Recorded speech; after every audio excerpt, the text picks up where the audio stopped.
हरे कृष्ण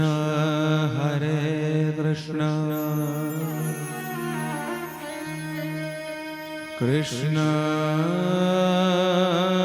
कृष्ण हरे हरे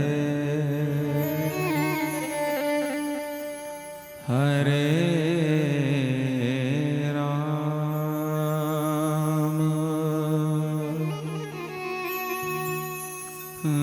राम राम हरे हरे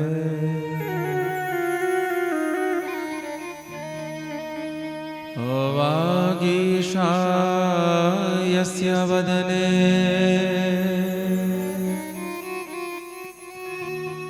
लक्ष्मीर्यस्य च वक्षसि यस्यास्ते हृदये संवेद तं नरसिंह अहं भजे।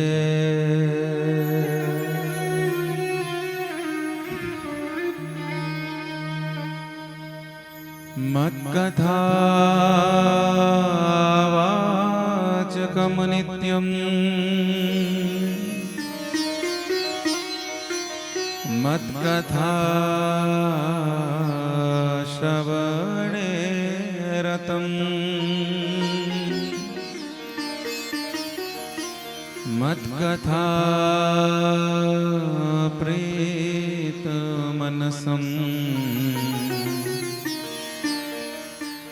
नाहं त्यक्ष्यामि तं नरम्।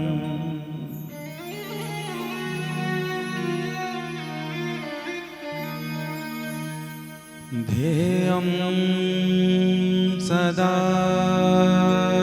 परिभवग्नमभीष्टदोहम् तीर्थास्पदं शिवविरञ्जिनुतं शरण्यं भृत्यारतेऽहं प्रणतपालभवाब्धिपोतम् वन्दे महापुरुष ते चरणारविन्दम्।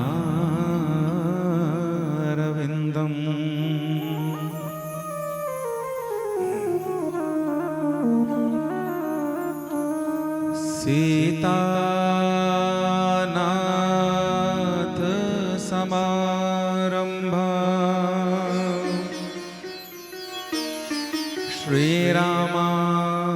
श्रीरामानन्द मध्यमा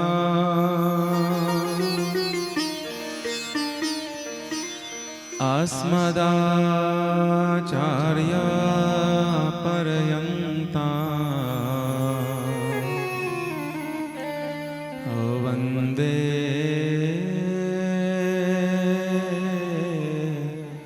गुरुं परम्परा।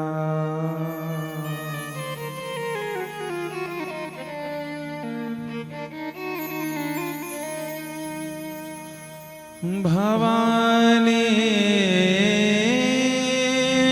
शंकरो वन्दे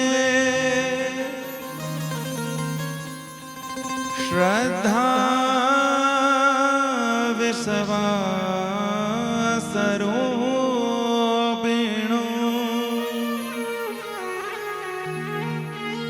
याभ्यां विना न पश्यन्ति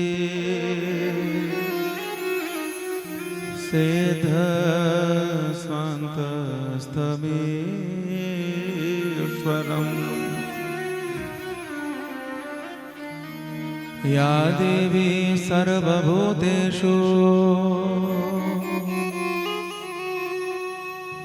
विष्णु मायेति शब्दिता नमस्तस्यै नमस्तस्यै नमस्तस्यै नमो नमः।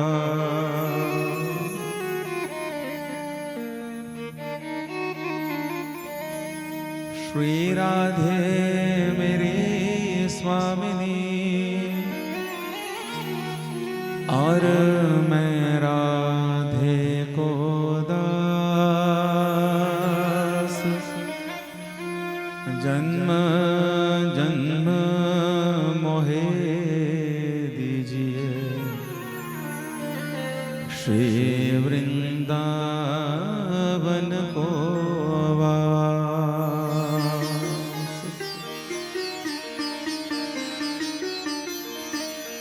आइए हनुमान विराजिए, कथा कहूँ मतीनु सार, प्रेम सहित गादी धरो पधारिए पवन कुमार।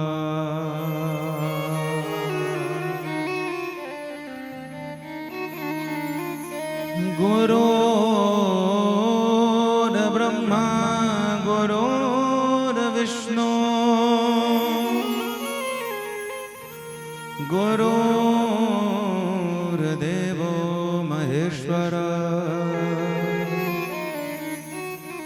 गुरुर्साक्षात् परं ब्रह्म तस्मै श्री गुरुवे नमः।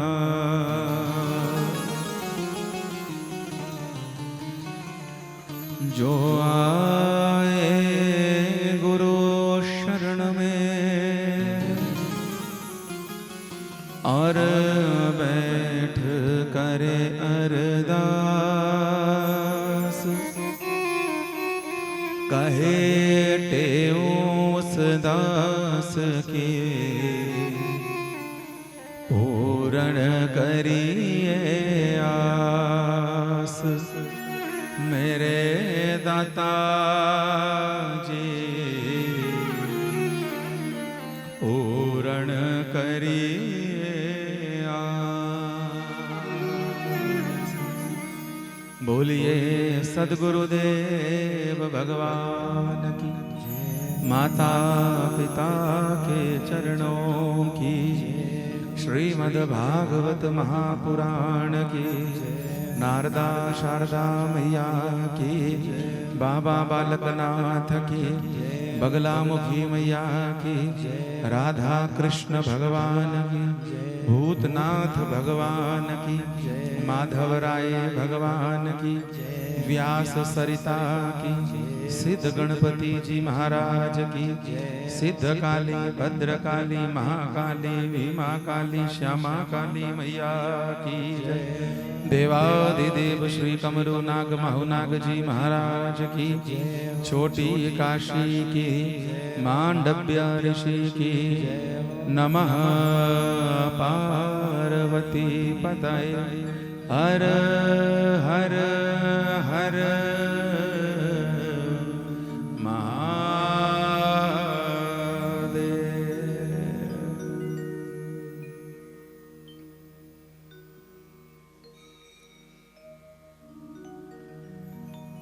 मन भूल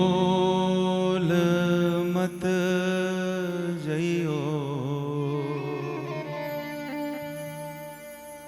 राधा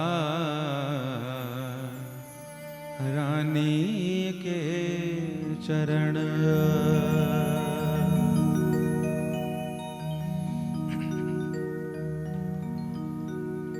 राधा रानी के चरण, श्यामा प्यारे के चरण,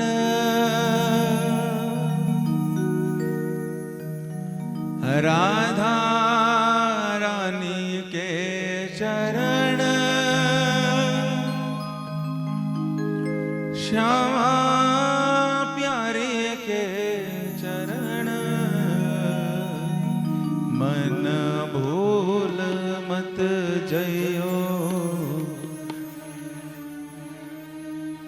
राधा रानी के चरण मन भूल मत जइयो राधा रानी के चरण मन भूल मत जइयो राधा रानी के चरण मन भूल मत जइयो राधा रानी के चरण मन भूल मत जइयो राधा रानी के चरण मन भूल मत जइयो राधा रानी के चरण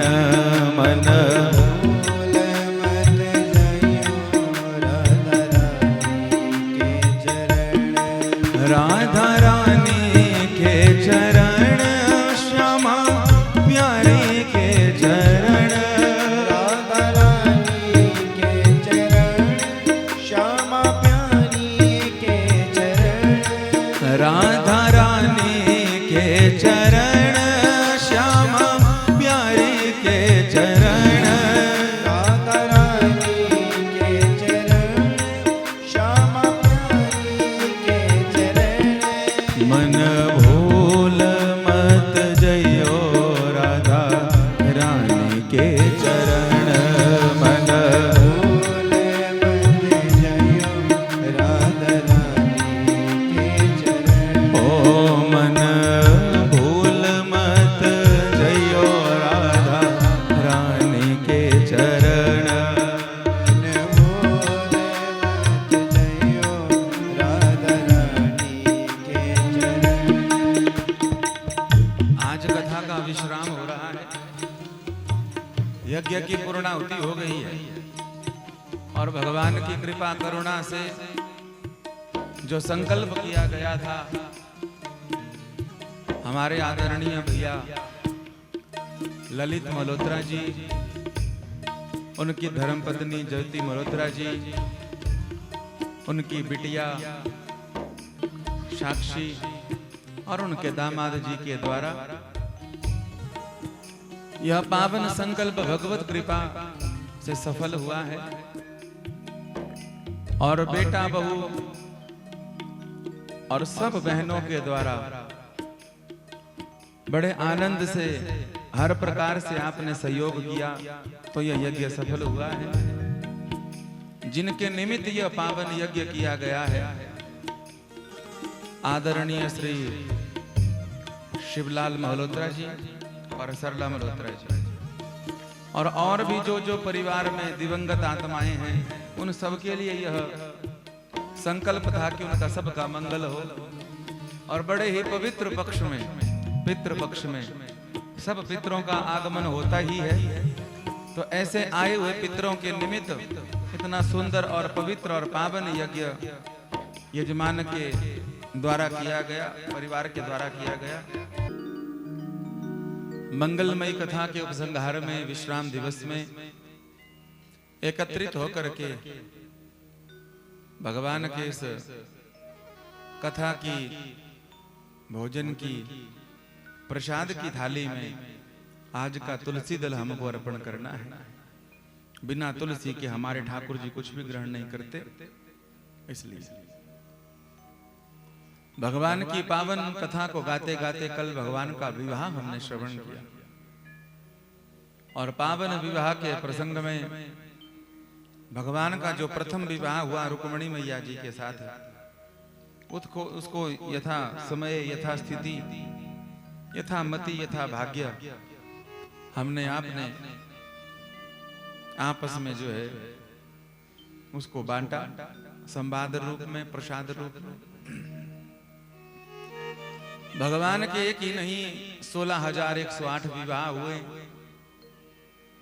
जब भगवान की कृपा से व्यास जी ने इस ग्रंथ की रचना करी तब 16,108 विवाह भगवान के। और अगर आज तक देखा जाए तो पता नहीं करोड़ों विवाह हो गए, क्योंकि आज भी कितने भक्तगण ऐसे हैं जिनका श्रेष्ठ भक्ति भाव जागृत हो गया और भगवान ने उनको अपने पास श्री धाम वृंदावन बरसाना पहुंचा दिया। वहीं पर गले में तुलसी का मंगलसूत्र लटका करके हम भगवान के हैं और भगवान ही हमारे। सिर्फ बेटियां ही नहीं, कितने बेटे भी, और बेटे ही नहीं कितने बुजुर्ग भी दाढ़ी मूछ बढ़ाए हुए भी, हाथ में चूड़ी पहन करके, साड़ी लगाकर, लहंगा फरिया पहन करके बोलते हैं कि ठाकुर जी हमारे प्रभु हैं और हम उनकी सेविका हैं, हम उनकी अर्धांगिनी हैं, हम सेवादार गोपी।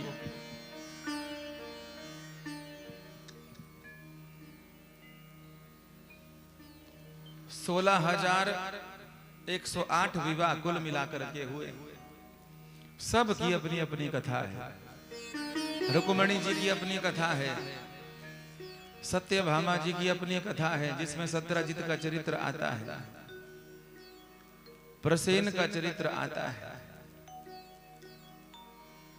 संयमंतक मणि का पावन चरित्र आता है।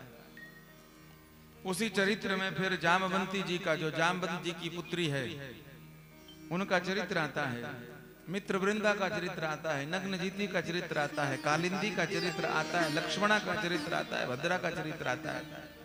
ये सब भगवान की 8 पटरानियां हैं।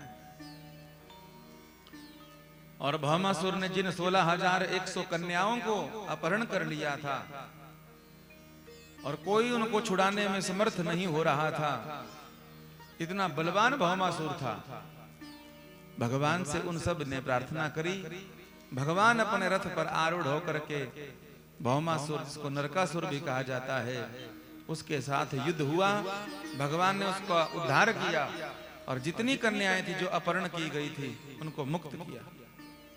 और मुक्त करने के बाद सब ने प्रार्थना की प्रभु से, जिसको कोई स्वीकार नहीं करता संसार में, उसको प्रभु जी आप स्वीकार करते हैं। इसलिए हे प्रभु, हे गोविंद, हे द्वारिकाधीश, आप हमको भी स्वीकार करिए। और भगवान ने उन 16,100 कन्याओं को भी स्वीकार किया। अब चाहते तो किसी और रूप में भी स्वीकार कर लेते थे, लेकिन भगवान ने उनको पत्नी रूप में स्वीकार किया ताकि कोई उनके ऊपर उंगली ना उठा सके। कोई फल थोड़ा सा सड़ गया हो, कोई खराब हो गया हो, उसको ना कोई खरीदेगा, ना आप देंगे किसी को, कोई लेगा भी नहीं। पर वही अगर भगवान को चढ़ा दिया जाए और फिर दे दिया जाए, क्या कहेंगे कि प्रसाद है, तो कम से कम प्रणाम तो मिल ही जाएगा। हम तो उदाहरण देते हैं कि जो नोट सारे बाजार में नहीं चले, वो फटा हुआ नोट चढ़ा दो यहाँ पे, लगेगा कि नहीं? बोलो राधे राधे। कोई नहीं बोलेगा आपको मंदिर में कि नोट फटा हुआ है। सब्जी वाले के पास नहीं लगेगा, फल वाले के पास नहीं लगेगा, पंप में भी नहीं लगेगा। खोटा सिक्का भी अगर होगा कोई, उसको भी भगवान के दान पात्र में डाल दो। भगवान का जब हो जाएगा तो सब स्वीकार कर लेते हैं। इसी तरह से भगवान ने उनको स्वीकार कर लिया। नहीं तो उन कन्याओं को सब कहते कि ये तो इतने दिन से अपहरण में रही हुई हैं, कौन विवाह करेगा। और लोग तो वैसे भी बुरी बात का ज्यादा प्रचार करते हैं। कोई अच्छा काम कर रहा है और आपको मन से लग भी रहा हो कि नहीं सच में बहुत अच्छा काम हो रहा है, तब भी इतनी जलन मन में होती है कि हम पीठ पे थपकी कभी नहीं लगाते। ढूंढते हैं, कोशिश करते हैं कि कहां जैसे कमी दिखे हमारे। इसलिए भगवान ने उनको स्वीकार कर लिया। हम जैसे भी हैं वैसे ही अगर भगवान के अर्पण हो जाएंगे तो फिर भगवान ने स्वीकार कर लिया तो सारा संसार हमको वैसे ही स्वीकार कर लेता है। ये पक्की बात। भगवान के विवाह की लीला, उनके पुत्रों की लीला, उनके वंश की लीला गाई गई। पर हमको समय से सब कुछ करना है, इसलिए तुलसी दल के रूप में हमको भगवान के भक्त श्री सुदामा जी का चरित्र श्रवण करना। और अद्भुत है हमारे सुदामा जी का चरित्र। सबसे बड़ी भक्त की पहचान क्या होती है? भक्त का नाम नहीं आता पहले, भक्त का काम पहले आता है। और जिस आदमी की पहचान काम से होती है उसका नाम अपने आप ही हो जाता है। कोई अपने नाम को प्रचारित करता रहे और काम पर ध्यान ना देवे तो एक दिन जो है तो नाम खत्म हो जाता है। लेकिन अपना काम बड़ा श्रेष्ठता से ईमानदारी से किया हो, चाहे हम किसी भी क्षेत्र में हैं, अपनी तरफ से जो है तो कोई कसर ना छोड़ी हो तो वह काम ही एक दिन हमारा नाम भी कर देता है। और इसका सबसे बड़ा उदाहरण है हमारे सुदामा जी। आप जो भागवत पढ़ते होंगे मूल रूप से टीका या किसी की लेखनी वो नहीं, जो मूल रूप से भागवत का अध्ययन पारायण करते होंगे घर में, उनको पूछना कि क्या भागवत जी में सुदामा जी का नाम है, तो वो साफ कहेंगे कि नहीं है महाराज, मूल रूप से सुदामा जी का नाम नहीं है। नाम नहीं है पर काम है उनका। क्या काम है? तो दिया परिचय सुखदेव जी ने। कृष्ण स्यासीत सखा कच्चिद ब्राह्मणो ब्रह्मवित्तमः विरक्त इंद्रियार्थेषु प्रशांतात्मा जितेंद्रिय। यहां पर कोई नाम नहीं है पर काम बताया। पहला कर्म भगवान श्री कृष्ण के मित्र हैं वो सखा। ये सखा शब्द हर किसी को नहीं संबोधन दिया गया। अर्जुन को भी सखा कहा गया। ऐसे बहुत बिरले लोग हुए जिनको भगवान ने सखा संबोधन या संतों ने सखा संबोधन दिया, बाकी हर किसी को नहीं दिया। रहे तो भगवान के साथ दुनिया रही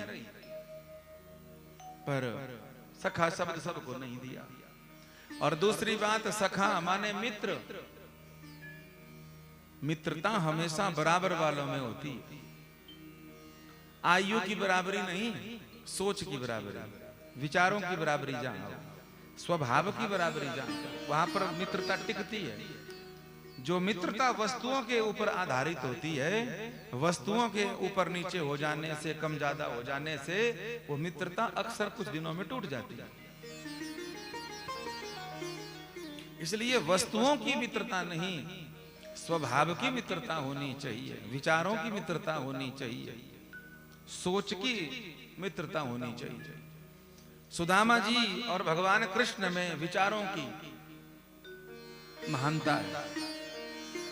दूसरा गुण क्या है? बोले ब्राह्मणों ब्रह्मवित्तमः। यह शरीर से ब्राह्मण हैं और ब्राह्मण के पास जो वित्त होना चाहिए वो उनके पास है। क्या वित्त? परहित का भाव। परहित के बाद जो है, आपके घर में पंडित जी आते होंगे जन्मदिन पढ़ने, कथा पढ़ने, कुछ भी करने, और आते ही आप उनको प्रणाम करते होंगे, तो वो आपको कभी ऐसा नहीं पूछेंगे कि आपने क्या खाया था रात को, कि क्या पिया था। बोलो राधे राधे। जैसे ही वो प्रणाम, अभी आपने दिया भी कुछ नहीं है, दरवाजे पर आए, आपने प्रणाम किया तो तुरंत बोलेंगे मुंह से, क्या? खुश रहो, आयुष्मान भव, दीर्घायु भव। ये वो चीजें आपको दे रहे हैं जो बाजार में नहीं मिलेंगी।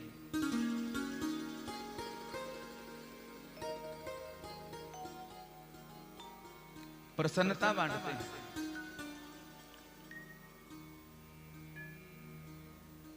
तीसरा गुण क्या है? बोले विरक्त इंद्रियार्थेषु।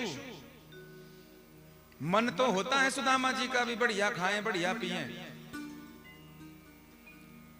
पर ध्यान आता है कि मेरा शरीर जो है भगवान के भजन के लिए है, तो मैं कोई ऐसी चीज ग्रहण नहीं करूंगा जिससे मेरे भजन में बाधा हो जाए।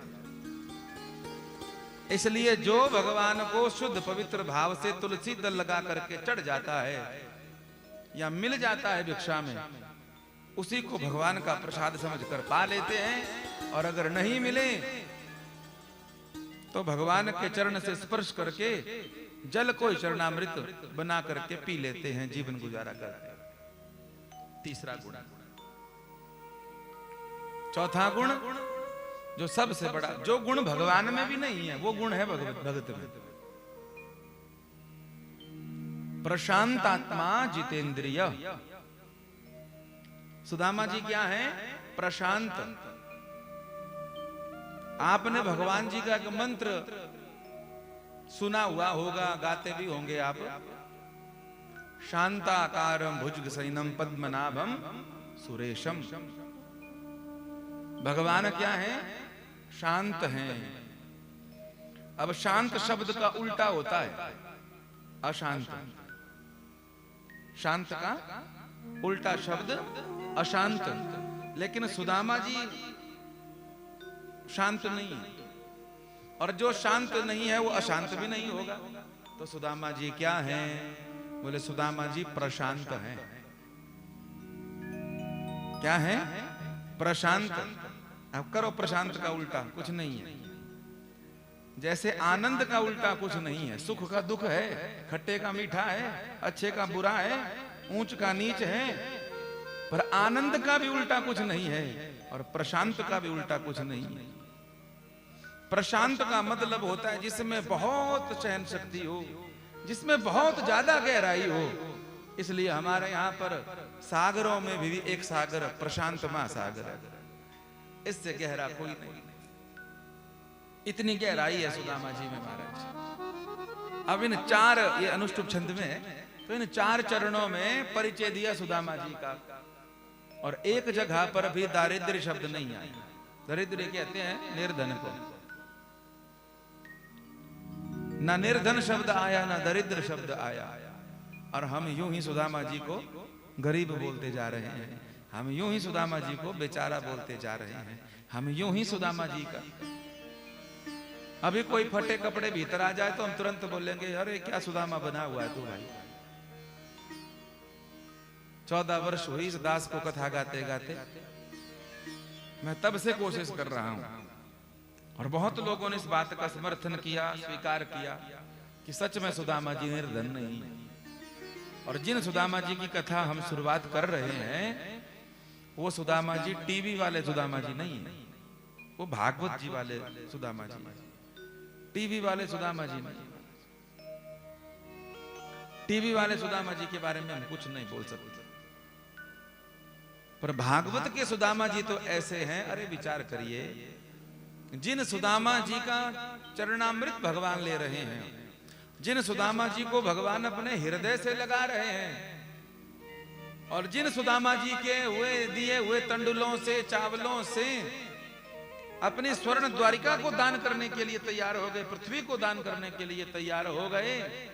और सबसे बड़ी बात, जिन सुदामा जी के चरित्र को गाए बिना आज तक कोई भागवत पूरी नहीं हुई, ऐसे सुदामा जी को अगर हम दरिद्री कहें, गरीब कहें, या बेचारा कहें, या घृणा से देखें या हल्के भाव से देखें, तो कहां पर हमको भागवत श्रवण करने का फल मिलेगा। सुदामा जी का चरित्र गाया जाता है, रोया भी जाता है। 2 तरह का रोना होता है। एक तो इसलिए रो रहे हैं ओ हो तरस खाकर कितना दुखी है बेचारा, तब रो रहे हैं, पर ये रोना अपराध हो रहा है।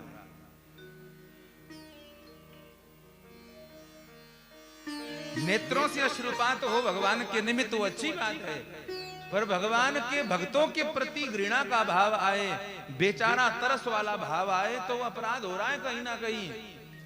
तो संत साधु भी तो रोते हैं। बोले वो इसलिए रो रहे हैं क्योंकि वो विचार करते हैं सुदामा जी की कथा को श्रवण करके कि हे प्रभु, हमको कब सुदामा बनाओगे, हमको कब दर्शन दोगे। इसलिए निवेदन कि सुदामा जी को आप बेचारा कभी भी मत कहें। सुदामा जी की पत्नी है, नाम है सुशीला, और बड़ी दिव्य है। जैसा उसका नाम है वैसा उसका काम है। प्रायकर माताएं ही, देवियां ही, बेटियां ही अपने पति देव को और परिवारी जनों को भक्ति मार्ग पर चलाती हैं। पुरुष लोग स्वयं अपने स्वभाव से कम ही लगते हैं सेवा पूजा में, वो काम धंधे में लगे रहते हैं। माताएं जो है तो अपने सवेरे का काम भी कर लेंगी, नौकरी भी कर लेंगी, बच्चों को भी संभाल लेंगी, आकर भोजन की व्यवस्था भी कर लेंगी, उसके बाद पूजा पाठ के लिए भी जैसे तैसे जो है तो समय निकाल। सुशीला मैया के मन में भी भाव आया कि हमारे घर में भी व्यवस्था होती तो हम भी कोई अनुष्ठान उत्सव आदि करते। भैया जी, सुशीला मैया के जीवन में बड़ा भारी अभाव है, पर सबसे बड़ी कृपा है सुशीला मैया के कि उन्होंने कभी भी अपने पति को कोसा नहीं कि तुम जो है तो हमको कपड़े की सुविधा नहीं दे पाए, आभूषणों की सुविधा नहीं दे पाए, खाने पीने की सुविधा भी नहीं दे पाए, कभी नहीं कोसा। मन ही मन जो है तो सहन कर लेती थी। हमेशा अपने पतिदेव सुदामा जी से मीठे बोलती थी। गृहस्थी में आज सबसे बड़ा व्रत, सबसे बड़ी तपस्या यही है, पति अपनी पत्नी से मीठे बोल लेवे, पत्नी जो है तो पति से मीठे बोल लेवे। अगर कोई एक दूसरे से कोई प्रश्न करे तो सीधे मुंह जवाब मिल जाए तो समझो सब व्रत हो गए, सब तपस्या हो गई गृहस्थी। आज सुशीला मैया बैठी हुई थी, सुदामा जी भजन कर रहे थे।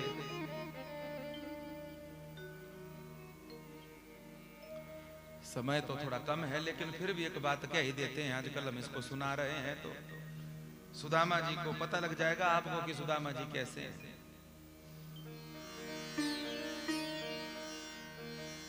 सुशीला मैया ने क्यों सुदामा जी को भगवान से मिलने के लिए भेजा?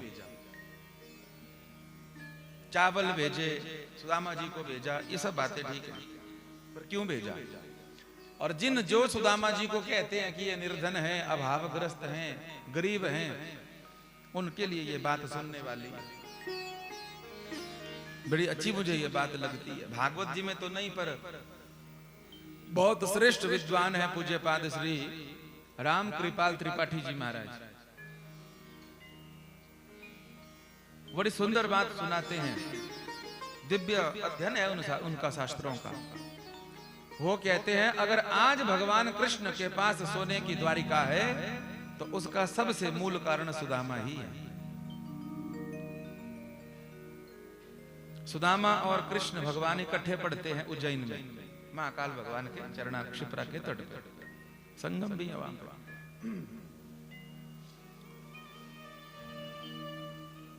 पहले सभी एक ही गुरुकुल में पढ़ते थे, एक बराबर। राजा का बेटा हो चाहे प्रजा का, कोई बराबर।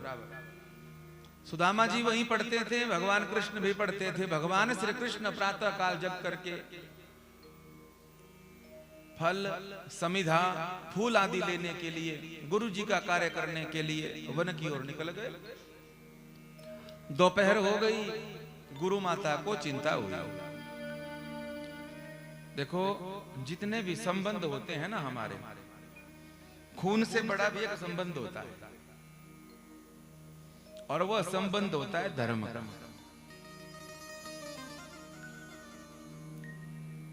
हम कहते हैं ना, ये धर्म भाई है, ये धर्म बहन है, ये धर्म पिता है, धर्म माता है आदि।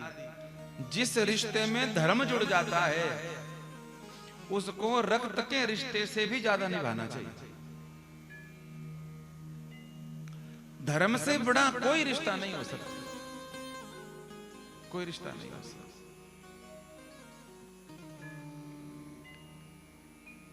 और शिष्य और गुरु का संबंध कैसा होता है? यह नहीं कि गुरु पूर्णिमा का आओ, गुरु जी के पांव धो, लिफाफा चढ़ाओ, बढ़िया कपड़ा दो, मिठाई का डब्बा धरो और हो गया काम। अपनी पूजा करवाना थोड़ी होता महाराज। जिन्होंने शिष्यत्व को स्वीकार किया है, जिन्होंने आपको गुरु माना है, अर्थात आपको भगवान माना है, आपका उत्तरदायित्व बनता है, आपकी जिम्मेवारी बनती है। आप जब भी कोई सेवा पूजा करें तो उन शिष्यों के प्रति भगवान से जरूर प्रार्थना करें कि उनका मंगल हो, उनका कल्याण हो।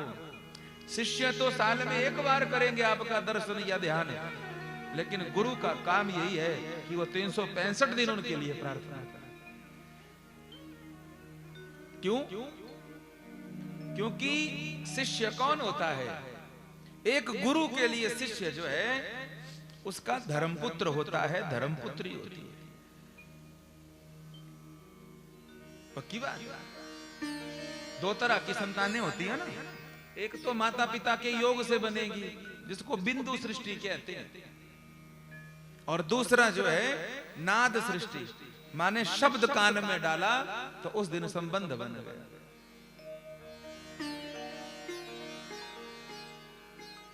तो गुरु माता भगवान कृष्ण सुदामा ये उनके शिष्य हैं, माने नाद सृष्टि से माने जाने वाले पुत्र हैं। तो सगे पुत्रों से ज्यादा जिम्मेवारी इनकी है। इसलिए कृष्ण बाजार में वन में गए फल समिधा लेने के लिए, तो गुरु माता जी ने सुदामा जी को बुलाया और कहा, सुदामा जा, कन्हैया गया है सवेरे से, दोपहर हो गई, जल की व्यवस्था भी नहीं होगी, भूख भी लगी होगी उसको, तो और तो कुछ था नहीं, एक मुट्ठी चने थे, वो पोटली में बांध करके जल पकड़ा के करवा, बोले जा। सुदामा जी ने कहा ठीक है गुरु माता जी, हम अभी जाते हैं। जल रख दिया, चने की मुट्ठी रख दी और वहां से निकल पड़े। बोले अभी तैयार होके आ गए हम। सुदामा जी धोती वोती लेने के लिए गए, लाठी आदि लेने के लिए गए, पादुका पहनने के लिए गए। इतनी देर में दुर्वासा ऋषि जी का आगमन हो गया। भगवान कृपा करते हैं जब घर में संत साधु पहुंचते। आज दुर्वासा जी आए और भिक्षा की याचना करी गुरु माता से। गुरु माता चिंतित हो गई क्योंकि घर में कुछ था नहीं। घर के मालिक पति देव जो है तो भिक्षा याचना करने के लिए निकल गए थे, और एक मुट्ठी जो चने बचे हुए हैं पूरे घर में वो भगवान कृष्ण को दे दिए हैं। अगर इसकी भिक्षा दे दूंगी तो कृष्ण भूखा रह जाएगा, धर्म संकट फंस गया, क्या करूं अब? किसी आए हुए को खाली भेज नहीं सकती। तो जैसे ही दुर्वासा ऋषि जी ने कहा कि हमको भिक्षा चाहिए, और जानती भी है कि ये क्रोध करते हैं, बोले कोई बात नहीं, क्रोध को सहन कर लेंगे, पर अपने कन्हैया को भूखा नहीं रखूंगा। इसलिए कहा कि हमारे पास कोई भिक्षा नहीं है। दुर्वासा जी ने ध्यान लगाया और ध्यान लगाकर देखा कि और जगह तो कुछ नहीं, पर सामने इसने एक मुट्ठी चने रखे हुए हैं। हमको भिक्षा दे देती तो क्या जाता है इसका, घर में भिक्षा होते हुए भी नहीं दे रही है, इसलिए सामने तो नहीं बोले। मुड़े दुर्वासा जी, जाने लगे वापस, और जाती बार शाप दे गए। बोले जो भी इन चनों को खाएगा उसको 100 वर्षों तक जो है अभाव ही रहेगा, अभाव ही रहेगा। चाहकर भी इकट्ठा नहीं कर पाएगा, अभाव रहेगा। और जब जाने लगे तो गुरु माता ने तो शाप नहीं सुना, पर सुदामा जी ने सुन लिया। अब सुदामा जी को समस्या हो गई, क्या करें? करवा उठाया, चने उठाए, सोचते सोचते चले गए कन्हैया के पास। और जैसे कन्हैया का दर्शन देखा, आहा, कृष्ण भगवान का मुखमंडल देखा तो अत्यंत प्रसन्न, इतने खुश। हाँ हाँ सुदामा आ गया, तू बता बता भैया क्या लाया है मेरे लिए, बता बता। अब सुदामा जी विचार करते हैं कि इसको तो पता नहीं है किन चनों को शाप लगा है। अगर इसको मैं चने दे दूंगा तो 100 वर्षों तक अभाव रहेगा। तो कोई बड़े सेठ के घर में पैदा हो, उसके जीवन से सब कुछ चला जाए, तो उसको गुजारा करना बहुत मुश्किल होता है, क्योंकि वो सुविधाओं में पला हुआ है। पर कोई साधारण परिवार से निकलकर आगे गया हो, उसके बाद फिर उसके पास कुछ ना रहे, तो उसे कोई दुख नहीं होता, क्योंकि उसने जीवन जिया हुआ है। सुदामा जी ने कहा, मैं अपने इन चनों को जो शापित हैं अपने मित्र को नहीं दूंगा। यह है मित्रता का स्तर। दुर्योधन और अश्वत्थामा की मित्रता के बारे में भी आपने सुना है, लेकिन ऐसी मित्रता होनी चाहिए। सुदामा जी महाराज जी ने जताया भी नहीं, आज जताते बहुत है महाराज। हमने आपके लिए ये किया, हमने आपके लिए ये किया, हमने आपके। अरे भाई, अगर किया तो तुझे भगवान ने काबिल बनाया है, तुझे योग्य बनाया हुआ है, और धन्यवाद कर। ये क्यों विचार करता है कि सामने वाले को तू एहसान जता जता करके जो है तो बताएगा, और कोई देखे ना देखे, परमात्मा भीतर बैठा है, वो सब देख रहा है। थोड़ा संयम तो रख, थोड़ा सब्र रख।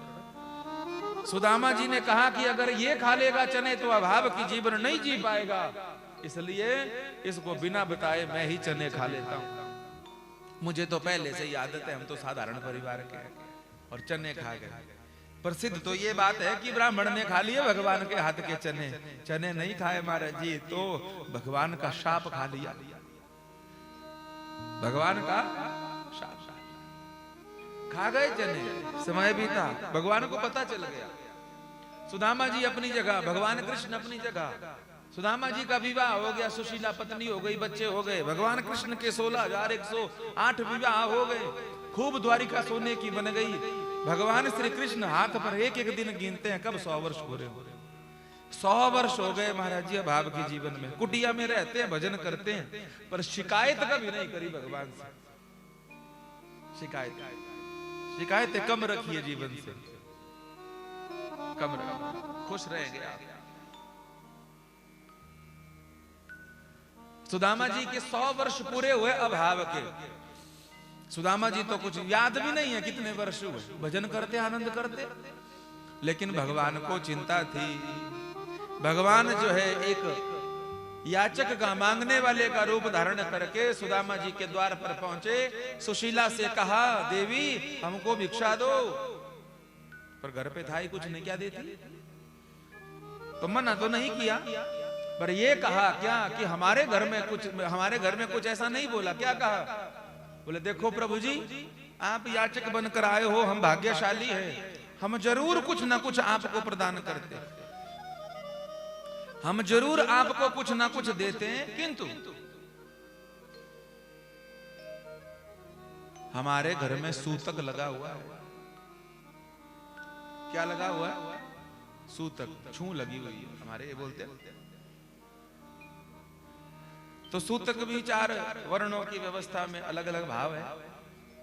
भगवान जानते हैं, देखो इनके पास कुछ नहीं है, पर फिर भी नहीं कह रहे हैं ऐसे कि हमारे, नहीं तो कईयों का स्वभाव होता है, कोई बाहर से आ जाए ना, बेटा बेटी आ जाए, पति आ जाए या पत्नी आ जाए तो घर में, तो बड़े उत्सुकता से बोलते हैं। वो इधर उधर भी खा के नहीं आएंगे, घर आकर बोलेंगे क्या क्या बना है घर में, बड़ी खुशी से। तो कईयों का स्वभाव इतना कड़वा होता है, सीधे बोलते हैं कुछ नहीं है। दिन में एक बार सरस्वती वाणी पे रहती है, और कहीं अगर आपने कुछ नहीं कहा और उस समय वाणी मुंह पे हो तो लगे रहो सारी उम्र। हमने ऐसे लोगों को भी देखा है जिनके घरों में जो है तो इतना ऐशो आराम था कि क्या, आज दशा ऐसी है कि वृद्धाश्रम में गुजारा हो रहा। कुछ समय पहले सत्यम के शेयर चलते थे बड़े भारी, आज देख लो रेमंड कपड़े वाला संगानिया, सहारा ग्रुप वाला,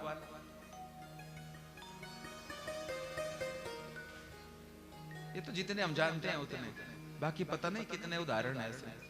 मैं मंडी के भी दे सकता हूं, पर यार रिकॉर्डिंग है,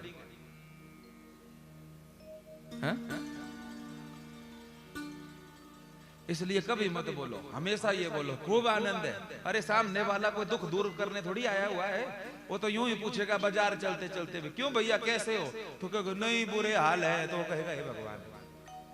वो दुख दूर करने नहीं आया है, वही औपचारिकता में पूछ रहा है। आपको मौका मिल रहा है, कहिए बहुत मौज है, क्या पता सरस्वती बैठ जाए, क्या पता क्या कृपा हो जाएगा। सुशीला ने कहा हम जरूर देते आपको, पर आज घर में हमारे सूतक लगा हुआ है। भगवान समझ गए कि कुछ भी नहीं है, तब भी ऐसा बोलती है, तो भगवान भी कहां मानने वाले। भगवान ने कहा तो अच्छा सूतक लगा है, तो बताओ कितने दिन का सूतक? ब्राह्मण को 10 दिन का, क्षत्रियो को 12 दिन का, वैश्य को 15 दिन का, चतुर्थ वर्ण को महीने का। बताओ तुमको कितने दिन का सूतक लगा है? अब तो सुशीला के नेत्र गलगल करके बहने लगे, गला भराया, कंठ भराया, अवरुद्ध कंठ से जो है तो गदगद वाणी से बोलने लगी, 10, 12, 15 महीने का सूतक नहीं प्रभु जी, तो हमको तो जीवन भर का ही सूतक लग गया है, हमको तो जीवन भर। भगवान ने कहा ठीक है, हम एक उपाय बताएं आपको। हाँ बताओ। हम आपको ऐसा उपाय बताएंगे देवी कि जिस उपाय को करने से आपके जीवन में कभी सुख नहीं आएगा। क्या करो? बोले अपने पति देव को द्वारिकाधीश श्री कृष्ण से मिलने भेज दो। जिस दिन कृष्ण और सुदामा मिलेंगे उस दिन आपके जीवन का सूतक खत्म हो जाएगा। बोल भगत वत्सल भगवान। बस इतना बोल करके चले गए। तब सुशीला गई पति देव के पास, सुदामा जी के पास कि जाओ द्वारिकाधीश से मिल के आओ। बोले तुझे क्या याद आ गई आज उनकी? बोले याद नहीं पर आप मिल के आओ, बस हमें उपाय करना है जो हमको संतों ने बताया है।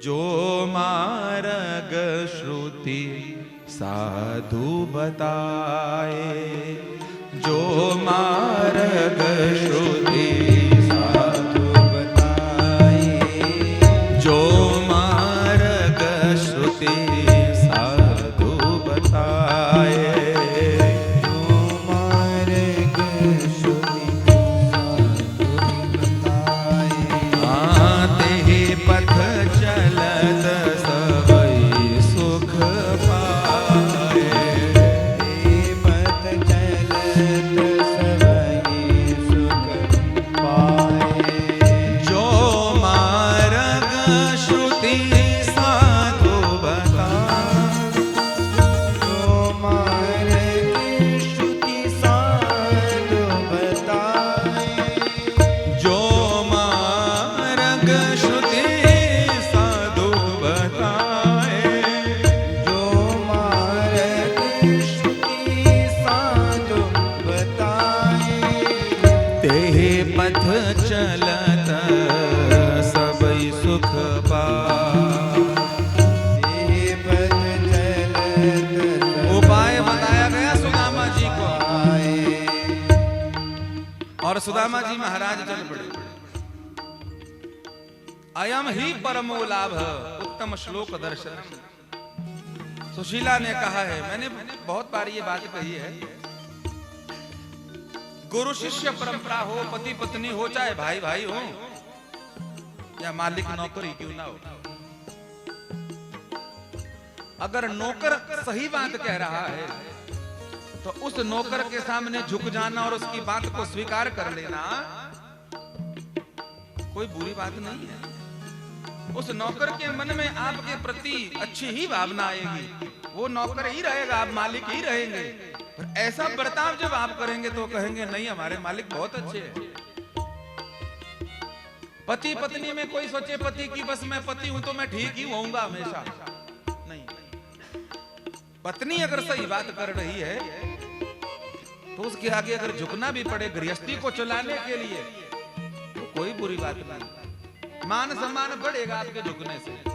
गुरु शिष्य में भी अगर शिष्य ठीक बोल रहा है तो गुरु उस सही बात को जो है तो स्वीकार करे, झुकना पड़े कोई बात नहीं। मान सम्मान घटेगा नहीं, बढ़ेगा, समस्या खत्म होगी।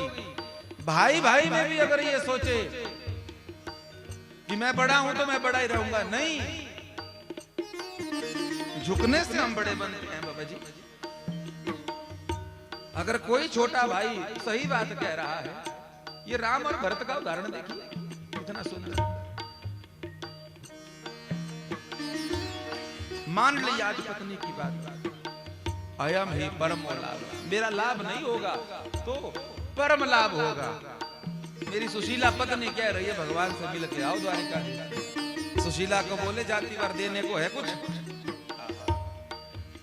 हमारे घर में तो बहुत चीजें होती हैं, बाजार से ना भी लानी पड़े तो लोगों ने दी होती है तो हमने संभाल के रखी होती है। घर भरे होते हैं और समय आने पर हम जो है यथा समर्थ्य उनको औरों को प्रदान कर देते हैं। पर सुशीला के पास वो व्यवस्था भी नहीं थी महाराज। नहीं तो क्या लेती किसी ने, अरे गरीब को कौन देगा भाई, आप बाप वाले को नहीं। मोमबत्ती जली हो, प्रश्न करूंगा मैं आपसे कि हवा आग को बुझाती है कि जलाती है, बढ़ाती है?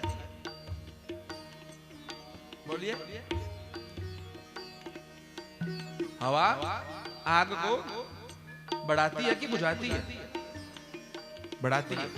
अब मोमबत्ती में आ गए और पंखा चलाओ, बढ़ेगी कि बुझेगी? हवा ही आग को बुझाती है, हवा ही आग को बढ़ाती है। आग थोड़ी होगी तो बुझा दी जाएगी, और अगर ज्यादा होगी तो बढ़ा दी जाएगी। दिए बुझाती, शोले बढ़ाती। दिए बुझाती, शोले बढ़ाती है। हवा को भी दुनियादारी आती है, हवा को भी। हम उपहार भी देते हैं तो आदमी की औकात देकर देते हैं। मुझसे मिलने मेरी औकात आई है, मुझसे मिलने मेरी औकात आई है। घर कच्चा है और बरसात आई है, और बरसात आई है, और बरसात। औकात देकर उपहार देते हैं हमारे। सुदामा जी ने कहा है कुछ देने के लिए, अब क्या दें यहाँ पर मना नहीं थी उस पत्नी के मुंह खबर। मैं व्यवस्था करती, और ये भी ना कर दूंगी नहीं, धर्म में तत्परता। स्वामी आप रुकिए, देखो भी व्यवस्था हो जाएगी। घर के भीतर का कुछ नहीं था, बाहर गई भागती हुई, आस पड़ोस से 4 जगह से 4 चावल, 4 मुट्ठी ले आई चावल के, तंडुल। चावल और तंडुल में भेद होता है, यहाँ चावल ही समझिए। आज ले आई चावल, और चावल को बांधने के लिए धागा न, कोई कपड़ा नहीं तो साड़ी का पल्लू, वो भी चटक रहे थे, फट नहीं रहे थे। शब्दों में दीजिए देगा ध्यान, यहाँ पे फट नहीं रहे थे, टूट रहे थे, चटक रहे थे। कपड़ा नया हो ना तो फटता है, बहुत पुराना हो जाए तो फटता नहीं है, टूटता है, चटकता है। तो साड़ी का धागा चटक रहे थे, उसमें मुट्ठियां डाली, रो रही है, नेत्रों के आंसू भी उसमें जा रहे हैं। 4 मुट्ठी थी, एक गिर गई, 3 बची, बांध दी जैसे तैसे। अलग अलग जगह से इसलिए लाई क्योंकि द्वारिकाधीश जब खोलेंगे मुट्ठी तो मेरे पति देव तो मांगेंगे नहीं, पर जब द्वारिकाधीश मुट्ठी खोलेंगे तो देख लेंगे कि इन मुट्ठियों में तो चावल भी एक बराबर नहीं है। लंबे छोटे मोटे चावल है, इसका मतलब एक जगह से नहीं आए हैं, तो घर की दशा क्या है? ये है चतुराई महाराज, अपने घर के लिए, अपने लिए नहीं कि मुझे कुछ मिले, मेरे बच्चों को, मेरा परिवार सुखी। चली गई मुट्ठी लेकर सुदामा जी के पास। सुदामा जी ने पोटली बांधी, तैयार ही थे, वो तो हमेशा एवरेडी है, बदलने को कुछ है ही नहीं। चल पड़े, ये भी पता नहीं है कितने दूर जाना है। इन मस्तों की बस्ती में आता है कोई, ये पक्की बात है, संतों ने गाया। सुदामा जी को ये पता नहीं है, अगर आप गए हों गुजरात इस क्षेत्र में जहां पर गांधी जी का जन्म हुआ ना, वहीं सुदामा जी की, गांधी जी के बाद वहां प्रसिद्धि गांधी जी की हो गई, पैसे हुए, सुदामा जी थे वहां। तो वहां से पैदल निकले सुदामा जी द्वारिका, और द्वारिका है 2, एक द्वारिका, एक भेंट द्वारिका, जो समंदर के भीतर है। अभी आज भी बोट से जाना पड़ता है, टापू है वो। हम जाएंगे तो हम भी बोट पर बैठकर ही जाएंगे। सुदामा जी की दशा क्या होगी? धोती फटी हुई है, शरीर पर कोई कुछ नहीं है, पतला शरीर है, पाँव में बिवाइयां फटी हैं, पादुकाएं पहनी हुई है, पादुकाएं भी नहीं है, बिवाइयां फटी हुई हैं, और कंकर कांटे चुभ रहे हैं पाँव में। धोती भी पुरानी सी है, क्या खाएंगे क्या पिएंगे कोई पता नहीं। एक भी चीज उनके पक्ष में नहीं है, पर एक चीज बढ़िया है, क्या?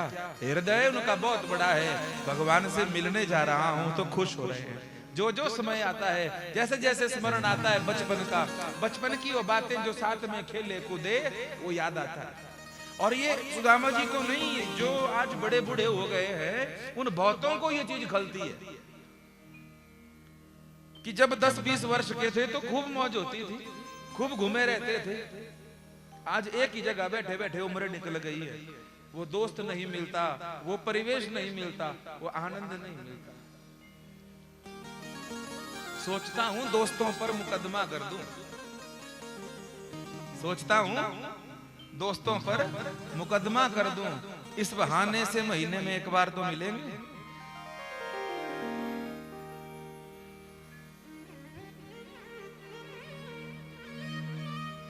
सुदामा जी को याद आ रही है, वो बातें और निकल रहे हैं और अपनी मस्ती से जा रहे हैं, ठोकरे खाते जा रहे हैं, रक्त बह रहा है, पांव में कंकर बिवाइयां पड़ी हुई हैं, लेकिन उसके बाद भी भगवान से कोई शिकायत नहीं है। इन मस्तों की बस्ती में, इन मस्तों की बस्ती में आता है कोई कोई, इन मस्तों की बस्ती में आता है कोई कोई, इन मस्तों की बस्ती में,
फटकार मगर प्यार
सही उपयोग,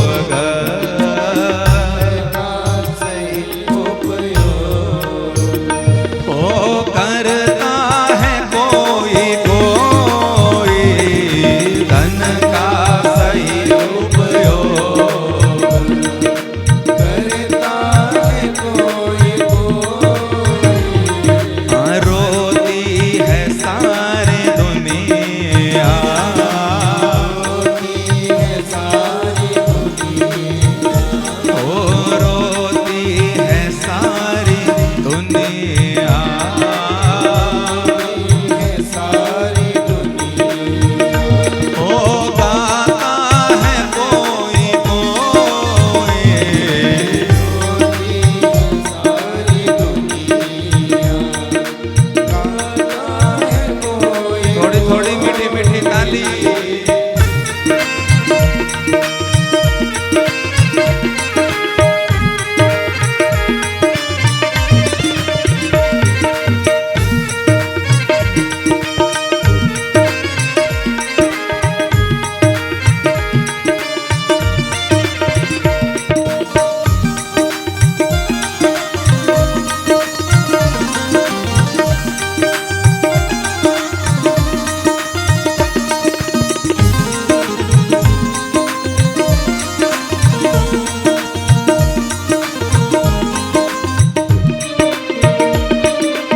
रंग रलियों की गलियों में बहु लोग भटकते हैं, गलियों की गलियों में बहु लोग भटकते हैं, रंग रलियों की गलियों में बहु लोग भटकते हैं, गलियों की गलियों में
गोविंद मेरो है, गोपाल मेरो है। ओ हम भगवान के हैं और भगवान ही हमारे। इस बात को हृदय में रखकर सुदामा जी निकले। ठोकरे लगी, पांव में कंकर कांटे चुभे, वृक्ष के नीचे बैठ गए, थक गए, भगवान से प्रार्थना करी। भगवान ने सुन ली, गरुड़ जी को भेज दिया। सोए सोए सुदामा जी को उठा करके सीधे द्वारिका पहुंचा दिया। बोल भक्त वत्सल भगवान। सुदामा जी जगह इधर उधर देखे तो सब जगह सोने के भवन। पूछा द्वारिका वासियों को, यहाँ पर कन्हैया कहाँ रहता है? बोले कन्हैया नाम का तो कोई नहीं है। तब याद आई, वो कन्हैया तो हम प्यार से बोलते हैं, उसका नाम तो श्री कृष्ण चंद्र हो गया है। तो कहने लगे श्री कृष्ण चंद्र। बोले महाराज ये सब उन्हीं का नगर है, ये सब उन्हीं के भवन हैं। बोले हम मिलना चाहते हैं। बोले जाइए मुख्य द्वार पर। मुख्य द्वार पर गए तो श्रवण करिए संक्षिप्त से कि वहां पर कोई डंडा नहीं मारा, कोई धक्का नहीं दिया, कोई गाली गलौच नहीं हुई। द्वारपालों ने प्रणाम किया, क्योंकि भगवान के द्वारपाल कौन है? जय और विजय। अब भगवान अपने द्वार पर कैसे नास्तिकों को रखेंगे जो साधु संत और ब्राह्मणों को फटकार लगावे, डंडा मारे, धक्का देवे? ग्रंथ में ऐसा नहीं कहा है, टीवी में भले जो होता हो। प्रणाम किया उन्होंने, डंडा नहीं मारा, प्रणाम किया। पूछा किससे मिलना है? तो सारी बात बताई कि हम मित्र हैं उनके, उनसे मिलना है। बोले रुको हम जाते हैं अभी। गए भागते हुए। द्वारिकाधीश भगवान के चरणों में जय हो। प्रभु बोले क्या हो गया द्वारपाल? बोले प्रभु जी आपका मित्र आया है, कोई मित्र आया है। भगवान समझ गए और कोई थोड़ी आएगा। जिसने 100 वर्ष का अभाव अपनी सिर पे ले लिया, जिसने मेरे जीवन का शाप खा लिया, जिसकी वजह से ये सोने की द्वारिका वैभव मुझे मिल गया, वही मुझसे मिलने आया। अब तो भागते हुए गए महाराज जी, और सुदामा जी बाहर खड़े हैं, देवरी बाहर। भगवान भागते हुए नंगे पांव बिना मुकुट के चले गए, और जैसे ही दर्शन हुआ तो आ गया मेरा सुदामा, आ गया मेरा। देहरी के पास पहुंचे। क्यों रे दाढ़ी के? भीतर आने के लिए तुझे गाड़ी भेजूं क्या? तुरंत सुदामा जी ने पांव भीतर रखे और सुदामा जी को खींच करके हृदय से लगा दिया। बोल भक्त वत्सल भगवान। आप करिए जो ऐसा समझते हैं मन में कि सुदामा जी गरीब हैं, असहाय हैं, बेचारे हैं, वो करिए इस झांकी का दर्शन, जिसके लिए भगवान भी दौड़ रहे हैं। गले से लगाया तो सुदामा जी के कांधे पर सर रख दिया। सुदामा जी ने भगवान के कांधे पर सर रख दिया। दोनों नेत्रों से अश्रुपात कर रहे हैं। भगवान भक्त का अभिषेक कर रहा है आंसुओं से, और भक्त भगवान का अभिषेक कर रहा है। बोलिए भक्त वत्सल भगवान। पकड़ के ले गए सुदामा जी को, बिठा दिया अपने सिंहासन पर। वस्त्र लाओ, जल लाओ, फल लाओ, भोजन लाओ, सब व्यवस्था के लिए सब रानियां उद्विग्न हो गई कि ये कैसा मित्र आ गया। और स्वयं अपने पीताम्बर से सुदामा जी के चरणों में लगी हुई कीचड़ को साफ करने लगे। जो कांटे हाथ से निकले सो निकाल दिए, जो नहीं निकले हाथ से उनको दांतों से निकालना शुरू किया। और देखी सुदामा की दीन दशा, करुणानिधि करुणा करी के रोए, पानी परात को छुयो नहीं, नैनन के जल से पग धोए। नेत्रों के जल से ही चरणों को धो दिया, और धोने के बाद चरणामृत की बूंद और ले ली। बोलो भक्त वत्सल भगवान। अब मत कहना सुदामा को कभी निर्धन गरीब बेचारा। सुदामा जी संकोच कर रहे हैं। सुंदर सजाया, नया वस्त्र आभूषण सब, भोजन को बिठाया। सुदामा जी को घर के खाली बर्तन याद आ गए। आप किसी के घर में जाते हैं, बढ़िया सब कुछ डेकोरेशन देखें, बढ़िया किचन देखें, बढ़िया मॉडलर बनाओ, तो मन होता है ना कि कभी हमारा घर भी ऐसा हो। सुदामा जी के घर में तो चूल्हा ही नहीं जलता। तो प्रसाद पाने लगे तो सोने की थाली सामने धरी, ऊपर से चांदी की कटोरियां, 56 व्यंजन रख दिए। भगवान श्री कृष्ण की पत्नियां सेवा कर रही हैं। भगवान कृष्ण झूला, पंखा झूला। जितनी छोटी सेवा होगी उतना बड़ा काम होगा, उतना बड़ा फल होगा। सुदामा जी प्रसाद पाने लगे तो नेत्र भराए। ठाकुर जी समझ गए घर की याद आ गई, तो पूछ लिया क्यों अच्छा नहीं बना है? सुदामा जी क्या बोलते? तो कन्हैया ने पूछा क्या बनाती है भाभी घर में? अब क्या बोला?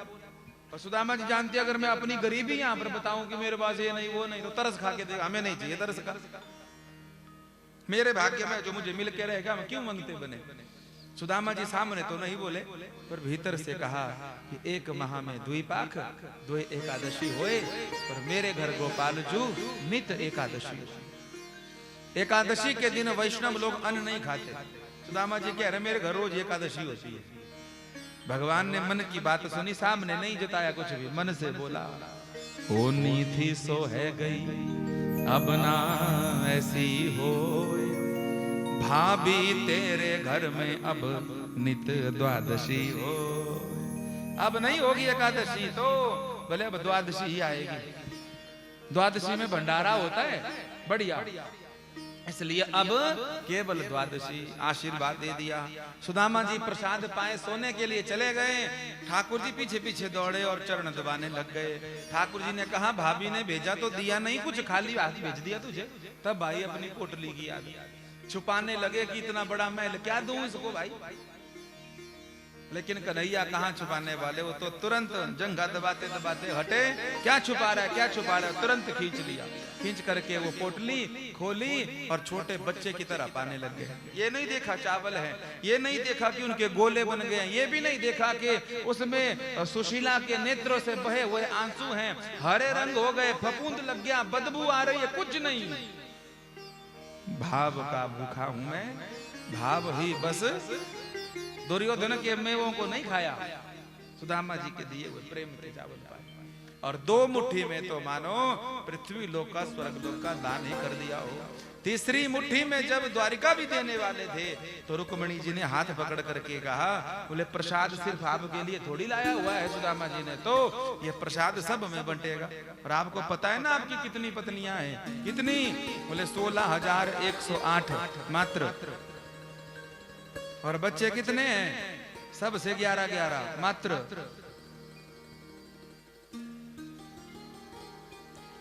रुक्मणी जी ने रोक दिया, नहीं तो द्वारिका भी दे देते। सुदामा जी के ऊपर कृपा।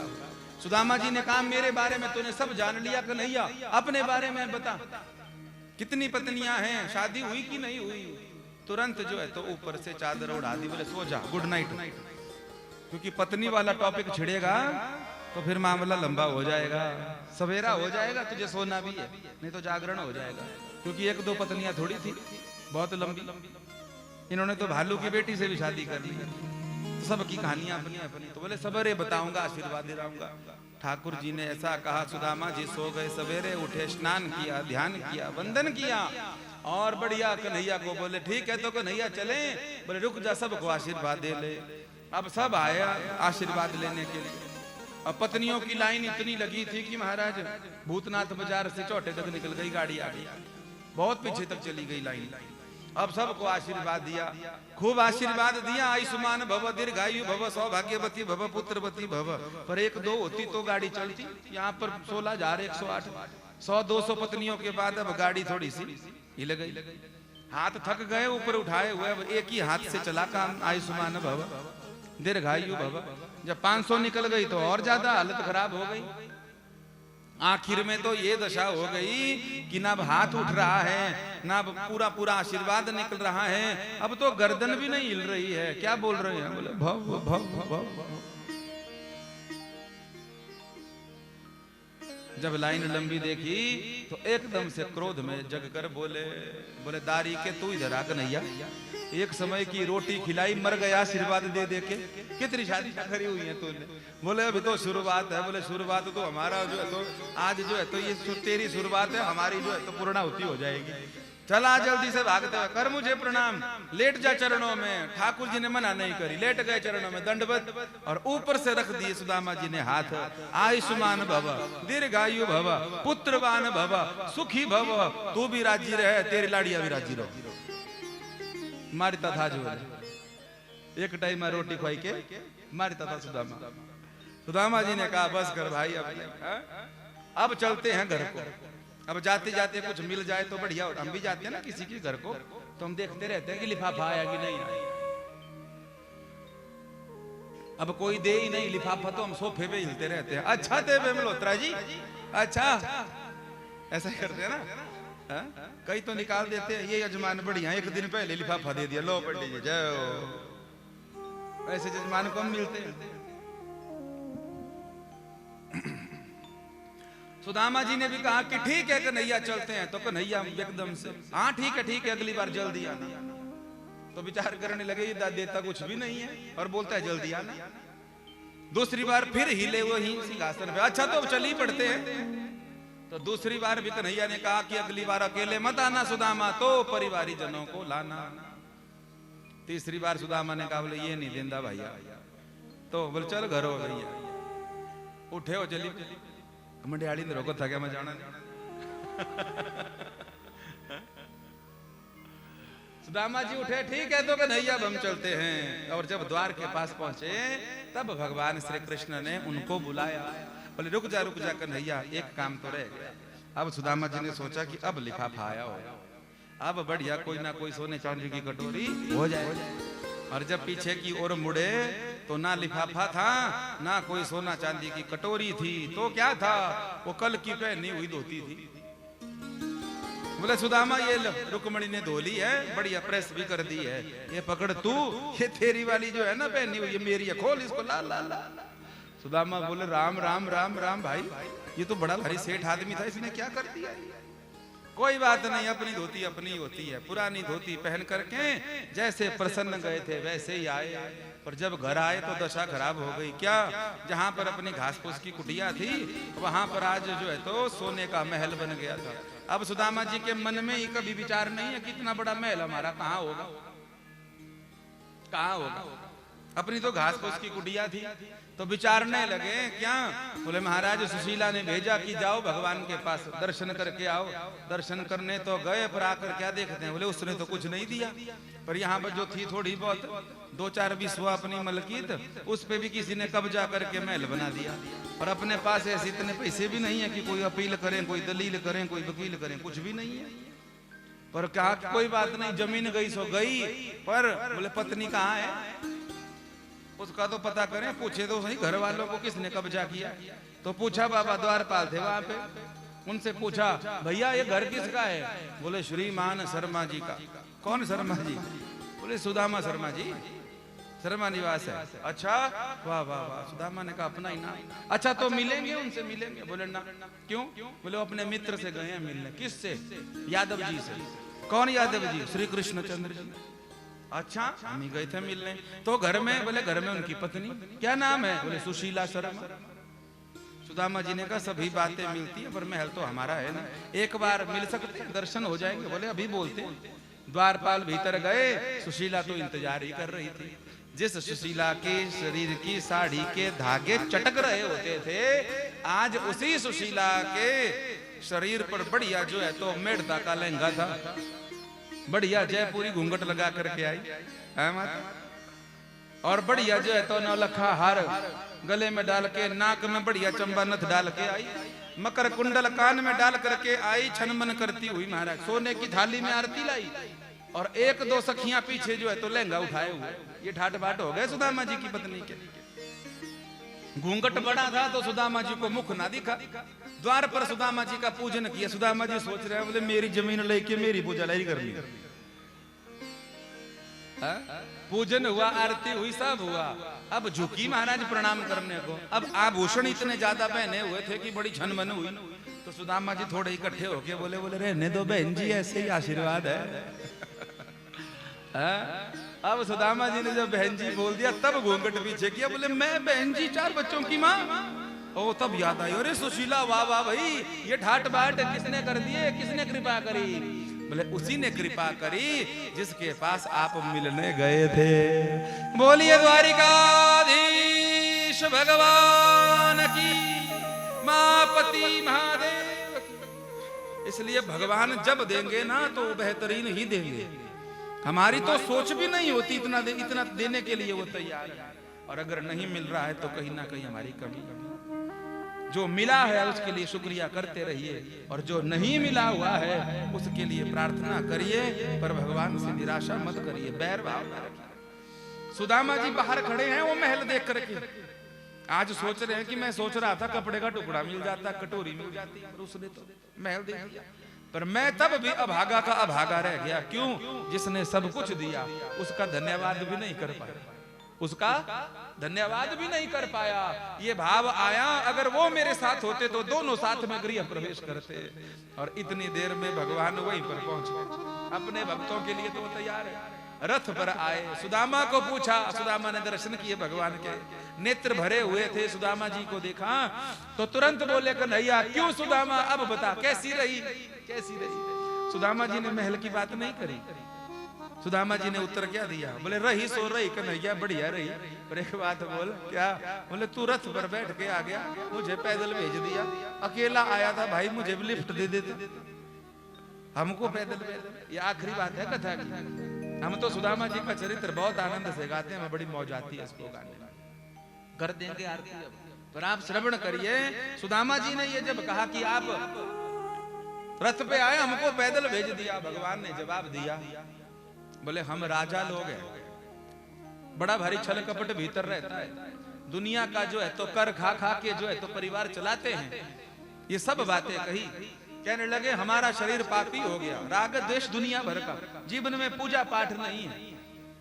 तो जब हम चलते हैं तो हमारा शरीर पापी है, तो धरती माँ है दुखी होती है पापियों के स्पर्श से। लेकिन जब तुझ जैसे भक्त, भगवान का नाम जपने वाले, भगवान से जोड़ने वाले चलते हैं तो तुम्हारे आगे पीछे तीर्थ घूमते हैं, देवता हाथ जोड़े खड़े रहते हैं। जब तुम पैदल चलते हो, धरती का स्पर्श तुमको मिलता है, तो ये धरती भी क्या करती है? बोले ये धरती भी खिलखिला के उठती है, आनंदित हो जाती है। इसलिए तुझे पैदल पैदल भेजा और मैं खुद जो है रथ पर आ गया। बोलिए भगत वत्सल भगवान। अब बोलिए सुदामा जी निर्धन है क्या? सुदामा जी बेचारे हैं क्या? बिल्कुल भी नहीं है। उनके पास भी वैसा ही सोने का भवन है, बल्कि सोने के भवन के साथ साथ द्वारिकाधीश भी उनके पास है। इसलिए उनको गरीब मत कहो। क्या फल श्रुति है सुदामा जी के चरित्र की, क्यों सुनाया जाता है? हम भी वैसे हो जाएं सुदामा जी की तरह? बोले नहीं, सुदामा जी की तरह नहीं। दो पात्र हैं सुदामा जी के चरित्र में, द्वारिकाधीश कृष्ण और सुदामा जी। बोले बाहर से तो खूब बढ़िया पढ़ाई करो, खूब बढ़िया मेहनत करो और खूब आगे बढ़ो, बढ़िया से बढ़िया कमाई मेहनत करके खूब इकट्ठा करो और एकत्रित करके जो है तो उसको बढ़िया जगह लगाओ, बढ़िया घर बनाओ, बढ़िया आभूषण बनाओ, बढ़िया कपड़े बनाओ, खूब बढ़िया भगवान की बनाई हुई प्रकृति है। कहीं पर बर्फ है, कहीं पर समंदर है, कहीं पर रेगिस्तान है, उन सब का दर्शन करो और किसी को दुखी मत करो। बाहर से तो खूब ऐश्वर्य प्रधान बनो और भीतर से सुदामा जी की तरह भी रखती कि साथ कुछ नहीं जाएगा, सब यही का यही रह जाएगा। इसलिए सुदामा जी का चरित्र सुनाया जाता है। बाहर से द्वारिकाधीश की तरह ऐश्वर्य और भीतर से सुदामा जी की तरह विरक्ति, अगर ये दोनों जीवन में आ गई तो उसको संसार में कोई दुखी नहीं कर पाएगा। बोल भगत वत्सल भगवान की। और प्रेम पूर्वक हमेशा भगवान का धन्यवाद करते रहिए, चाहे सुख हो चाहे दुख हो। क्या बोलते रहिए? शुक्रिया शुक्रिया शुक्रिया,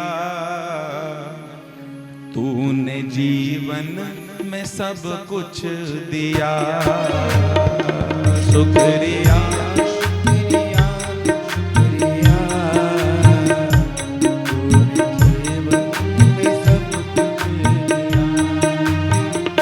शुक्रिया शुक्रिया शुक्रिया,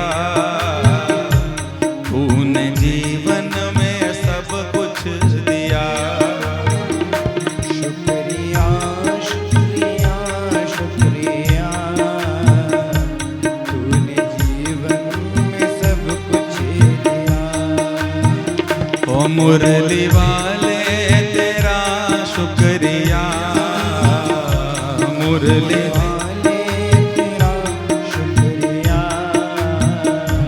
डमरू वाले तेरा शुक्रिया, वाले तेरा शुक्रिया, तूने जीवन में सब कुछ दिया। मुरली वाले तेरा शुक्रिया, तूने जीवन में सब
खुशियों से घर भर दिया, मेरा खुशियों से घर भर दिया। शुक्रिया शुक्रिया शुक्रिया, मेरा खुशियों से घर भर दिया। शुक्रिया शुक्रिया शुक्रिया। ओ मुरली वाले तेरा शुक्रिया, मुरली वाले तेरा शुक्रिया। हाँ वंशी वाले तेरा शुक्रिया, वंश वाले तेरा शुक्रिया। तूने जीवन में सब कुछ दिया, वाले तेरा शुक्रिया। तूने जीवन में सब प्यारी बात सबसे, तूने भाग्या है मेरा सवारा, आई मुश्किल तो दे दिया सहारा, तूने भाग्या है मेरा सवारा। आए मुश्किल तो दे दिया सहारा। तूने भाग्या है मेरा सवारा, आए मुश्किल तो दे दिया सहारा, भाग्या है मेरा सवारा। आए मुश्किल तो दे दिया सहारा। हाथ सिर पे मेरे रख दिया, हाथ सिर पे मेरे रख दिया। ओ हाथ सिर पे मेरे रख दिया, हाथ सिर पे मेरे रख दिया। ओ शुक्रिया शुक्रिया शुक्रिया, हाथ सिर पे मेरे रख दिया। शुक्रिया शुक्रिया शुक्रिया।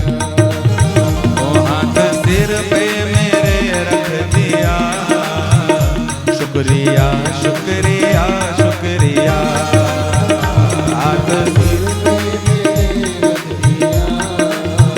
शुक्रिया शुक्रिया शुक्रिया। सब गाइए, मुरली वाले तेरा शुक्रिया, मुरली वाले तेरा शुक्रिया।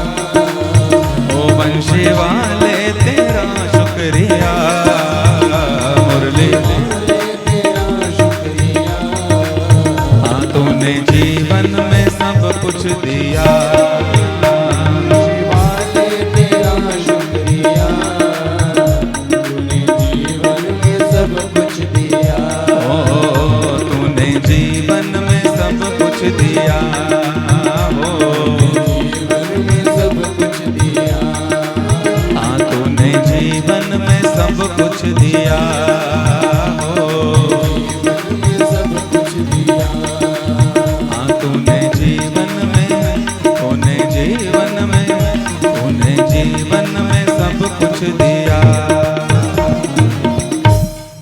वृंदावन बिहारी लाल की, सद्गुरुदेव भगवान की जय जय श्री राधे, जय जय श्री राधे, जय जय श्री राधे राधे श्याम।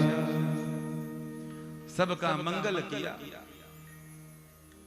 श्रीमद् भागवत की 7 दिन की पावन कथा, जिसमें आगे को भी बहुत दिव्य दिव्य चरित्र हैं, लेकिन सुदामा जी की कथा को श्रवण करके पूरी कथा श्रवण करने का फल प्राप्त हो जाता है।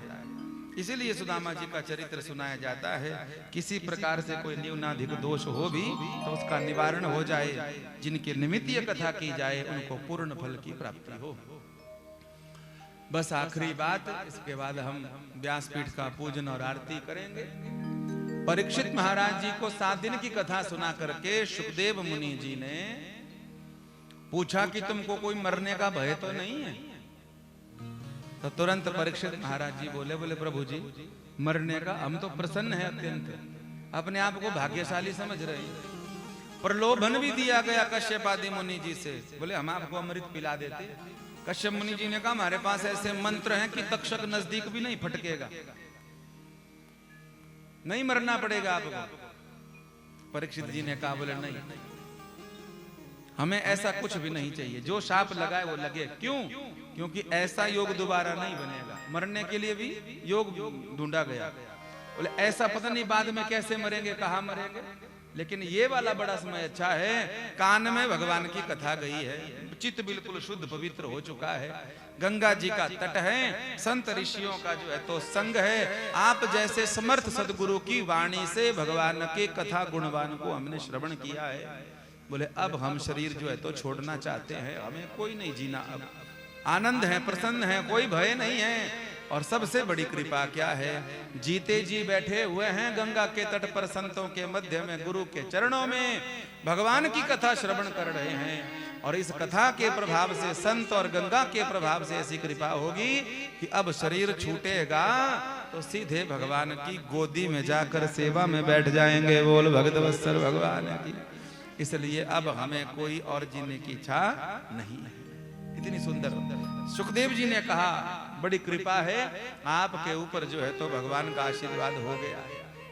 कहते हैं परीक्षित जी अपने रास्ते, सुखदेव जी अपने रास्ते पहुंचे तो खूब व्यवस्था करी थी जन्मेजय जी ने अपने पिताजी को बचाने के लिए, परीक्षित को। लेकिन पूजा की झाली में तक्षक जी आए, उन्होंने दंश लगाया और परीक्षित महाराज जी का सारा शरीर जल गया। किसी को भी संस्कार करने की जगह ही नहीं मिली, शरीर होती तो संस्कार होता। अपने आप जीते जी सामने बैठ करके कथा सुनी है। बोले कोई हमारा अंत्येष्टि करे, कोई हमारा पिंडदान करे चाहे ना करे, हमने अपने लिए अपनी व्यवस्था कर दी। सारा शरीर धू धू करके जल गया, किसी को संस्कार करने की कोई जरूरत नहीं पड़ी और दुर्गति नहीं हुई। शाप लगे हुए परीक्षित की भी गति हुई, दिव्य विमान प्रस्तुत हुआ और ब्रह्मलोक का अभिलंघन करके भगवान के धाम को ही चले गए। बोलिए परीक्षित जी महाराज की, सुखदेव जी महाराज की, भागवत भगवान की। जैसे परीक्षित महाराज जी की गति हुई है, हम भी प्रार्थना करें जिनके निमित्त यह कथा हुई है। मूल रूप से आदरणीय माता श्री सरला मल्होत्रा जी और आदरणीय श्री शिवलाल मल्होत्रा जी और जो भी इस परिवार में दिवंगत आत्माएं हों, वो जहां कहीं भी हो, सब जो है इस कथा के प्रभाव से भगवान के धाम को पहुंचे और वहां पहुंच करके हमारे ललित भैया को, उनकी पत्नी को, बच्चों को, परिवार को पितृलोक से जो है तो खूब आशीर्वाद देवें, खूब बरकत देवें, वो तंदुरुस्त रहें, आनंद में रहें और हमेशा हमेशा भगवान की सेवा में लगे रहें। बोल भक्तवत्सल भगवान की। भागवत जी का आखिरी श्लोक हम सब बोलेंगे, नेत्र बंद करके, हाथ जोड़ करके। आपने चाहे 7 दिन सुनी हो, चाहे 7 मिनट सुनी हो, आप सब कथा से भागवत जी से कुछ ना कुछ, क्योंकि ये कल्प वृक्ष है, आप हृदय से कुछ भी मांग सकते हैं। कोई भी वस्तु मांगिए आप मन से, निसंदेह आपकी कामना पूर्ण करेंगे हमारे भागवत जी। और दूसरी बात, हम अपने लिए, अपने परिवार से, अपनी टीम के लिए भी आपसे जो है तो हाथ जोड़ करके क्षमा मांग लेते हैं, क्योंकि हमारा सबका व्यवहार भी थोड़ा ऐसा ही रहता है। थोड़े फूल जाते हैं ना, ये जो फूल चढ़ाते हैं ना गले में, तो हम फूल जाते हैं। जो आ फिर व्यवहार नहीं रहता ढंग का। तो आप तो दुनिया को पढ़ाने वाले हैं, दुनिया देखने वाले हैं, लेकिन फिर भी भले ही सामने से कुछ ना बोले आप कि चलो कोई बात नहीं, अभी बच्चे हैं, कोई बात, अभी बच्चे हैं। इसी भाव से अपना बच्चा समझ करके अगर कोई त्रुटि हमसे हो गई हो तो हाथ जोड़ के हम आप सब से जो है तो प्रार्थना करते हैं, हमको भाई बेटा बच्चा समझ करके माफ कर देना। और एक बात हम जरूर बोले ऐसा कि ललित भैया ने बहुत अच्छी कथा करवाई, आपने बहुत अच्छी व्यवस्था। मेरे साथ जितने सब बोल रहे थे, पूजा वाले पंडित जी साथ वाले सब बोल रहे थे, बोले बहुत अच्छे यजमान है महाराज जी, बहुत अच्छे यजमान है। मैंने कहा यही तो भगवान की कृपा है मुझे सच में बहुत अच्छे यजमान मिले, बहुत अच्छे। इतनी सालों से कथा गा रहा हूँ और बहुत अच्छे मिले। और यहाँ आकर के, ये तो संकल्प ही बहुत पहले का था और हम यही बोलते थे कि भगवान ने चाहा तो जरूर कथा होगी, जरूर कथा होगी, और ऐसी कृपा हो गई, सब काम बढ़िया हो गया। और खुशी हो रही है। आज पूरा परिवार बैठा है, जीजा जी बैठे हैं, बहनें बैठे हैं, बिटिया बैठे हैं, दामाद जी बैठे हैं, और क्या चाहिए? पूरा हो गया ये। जिनके लिए हो रहा है, आप सबको ऐसा इकट्ठा देखेंगे तो वो तो पितृलोक से प्रसन्न होकर सबको आशीर्वाद। तो मैं आपको ज्यादा ना भावुक करूं, तो हम पहले ही खुद रोंदू हैं, क्या कहें? इसलिए हाथ जोड़ करके भागवत जी का आखिरी श्लोक बोलें और व्यासपीठ का पूजन करके इस कथा को भगवान के अर्पण करें। और जाते जाते आप सब जो है हमारे ललित भैया को, ज्योति बहन को पीठ पर थपकी लगाकर आशीर्वाद जरूर देना कि भैया बेटा बहुत अच्छा काम आपने किया, बहुत अच्छा काम आपने किया, बहुत। बोलिए भक्त वत्सल भगवान की। आइए प्रेम से जो आप मांगना चाहते हैं हाथ जोड़ करके, नेत्र बंद करके, चतुराई चालाकी का त्याग करके भागवत जी का श्लोक मेरे साथ बोलिए। नाम संकीर्तनम यस्य, नाम संकीर्तनम यस्य, सर्व पाप प्रणाशनम, सर्व पाप प्रणाशनम, प्रणामो दुख शमनः, प्रणामो दुख शमनः, तं नमामि हरिं परम, तं नमामि हरिं परम। नाम संकीर्तनम यस्य, नाम संकीर्तनम यस्य, सर्व पाप प्रणाशनम, सर्व पाप प्रणाशनम, प्रणामो दुख शमनः, प्रणामो दुख शमनः, तं नमामि हरिं परम, तं नमामि हरिं परम। नाम संकीर्तनम यस्य, नाम संकीर्तनम यस्य, सर्व पाप प्रणाशनम, सर्व पाप प्रणाशनम, प्रणामो दुख शमनः, प्रणामो दुख शमनः, तं नमामि हरिं परम, तं नमामि हरिं परम। श्री हरये नमः, श्री हरये नमः, श्री हरये नमः, श्री हरये नमः, श्री हरये नमः। श्री हरये नमः।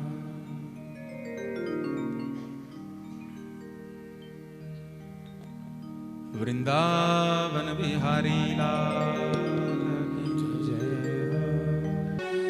श्री बांके बिहारी प्रभु आरती उतारो, श्री बांके बिहारी प्रभु आरती उतारो, श्री बांके बिहारी प्रभु आरती उतारो, श्री बांके बिहारी प्रभु आरती उतारो।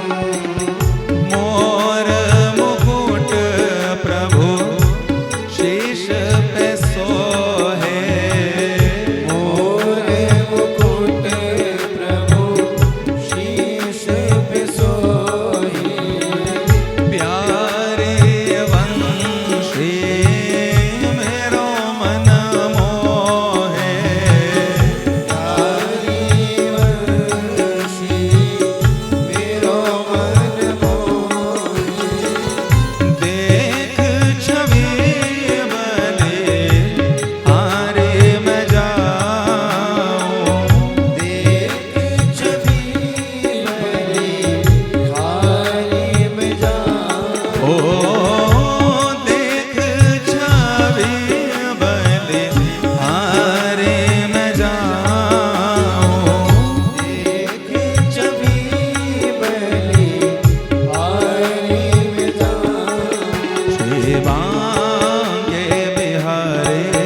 शेष नवाऊं,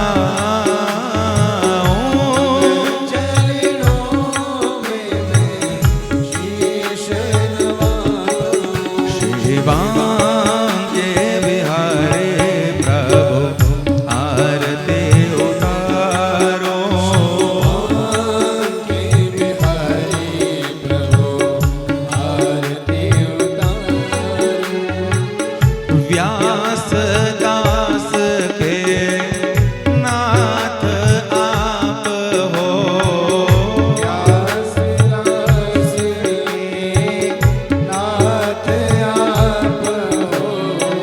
सुख दुख जीवन साथ आप हो, दुख जीवन साथ आप हो। निश दिन तेरा ध्यान लगाऊं, निश दिन तेरा ध्यान लगाओ। ओ निश दिन तेरा ध्यान लगाऊं मैं, निश दिन तेरा ध्यान लगाओ। शिवांगे बिहारी प्रभु आरती उतारो, के बिहारी प्रभु आरती उतारो। श्री हरिदास के प्यारे तुम हो, श्री हरिदास के प्यारे तुम हो। मेरे मोहन जीवन धन हो, मेरे मोहन जीवन धन हो।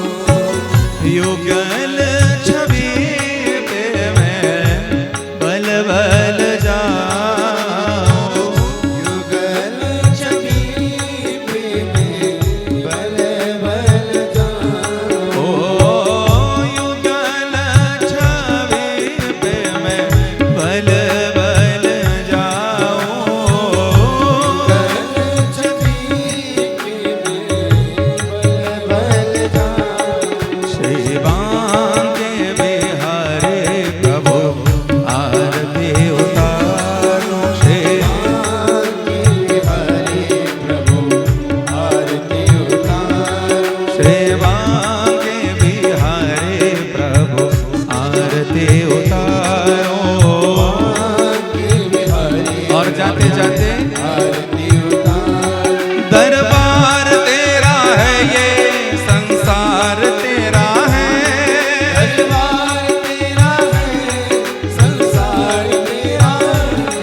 दरबार तेरा है, ये संसार तेरा है, दरबार तेरा है, संसार तेरा है। मेरे दाता जय हो, मेरे ठाकुर, जय जय। ओ मेरी मैया कृपा करना, ये परिवार तेरा है, मेरे कृपा करना ये परिवार तेरा है। ओ मेरे बाबा कृपा करना, ये परिवार तेरा है। बाबा कृपा करना ये परिवार तेरा है। हाँ हम तेरे अंश हैं, तेरी संतान है, हम तेरे अंश हैं, तेरी संतान है। तू है दयालु दाता, हम तो नादान हैं, है दयालु दाता, हम तो नादान हैं। तू पालनहार है, तू सिरजनहार है, तू पालनहार है, तू सिरजनहार है। तू पालनहार है, तू सिरजनहार है। तू पालनहार है। हाथ उठाइए एक बार और बोलिए, मेरे दाता मेरी क्षमा, ओ मेरे ठाकुर कृपा करना, ये परिवार तेरा है, मेरे दाता कृपा करना ये परिवार तेरा है। ओ मेरे सद्गुरु कृपा करना, ये परिवार तेरा है। मेरे सद्गुरु कृपा करना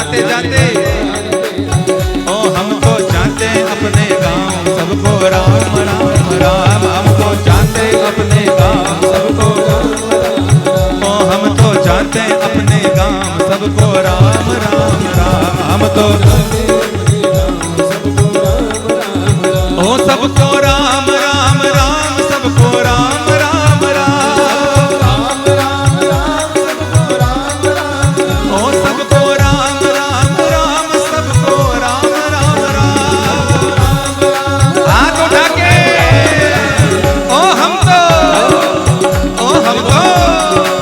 ओ हम तो जाते अपने गांव सबको राम राम राम। हम तो जाते अपने गाँव सबको राम राम राम। ओ हम तो जाते अपने गांव सबको राम राम राम। जाते अपने गाँव सबको राम राम राम। ओ सबको राम राम राम, राम राम राम। सबको राम राम राम, सबको राम राम राम। सबको राम राम राम, सबको राम राम, सबको राम राम, सबको